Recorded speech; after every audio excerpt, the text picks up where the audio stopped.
Proyek pembangunan kantor Menteri Pertahanan Prabowo Subianto di IKN Nusantara Kaltim mulai dilelang. Proyek bangunan gedung dan kawasan kantor Prabowo di IKN Nusantara Kaltim ini menelan anggaran 1,7 triliun rupiah dengan total luas lahan 4,36 hektar.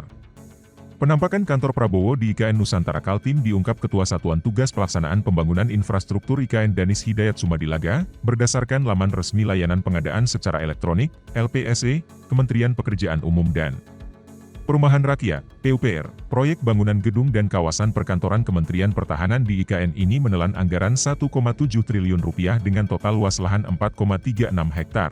Hingga artikel ini diunggah, sudah ada 31 peserta lelang dengan target pelaksanaan penandatanganan kontrak pada 21 Juni 2024. Sementara itu, Ketua Satuan Tugas Pelaksanaan Pembangunan Infrastruktur IKN Danis Hidayat Sumadilaga menjelaskan, semua bangunan yang ada di IKN memiliki konsep green dan smart building.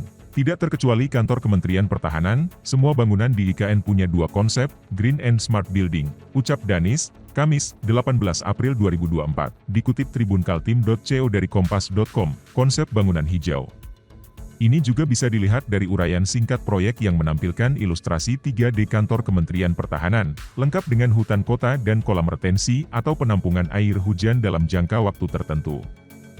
Bakal tersedia juga lapangan upacara, viewing deck, rooftop, hingga plaza masjid di kantor baru Prabowo ini. Hingga artikel ini diunggah, sudah ada 34 peserta lelang dengan target pelaksanaan penandatanganan kontrak pada 21 Juni 2024. Sementara itu, Ketua Satuan Tugas Pelaksanaan Pembangunan Infrastruktur IKN Danis Hidayat Sumadilaga menjelaskan bahwa semua bangunan yang ada di IKN memiliki konsep green dan smart building, tidak terkecuali kantor Kementerian Pertahanan.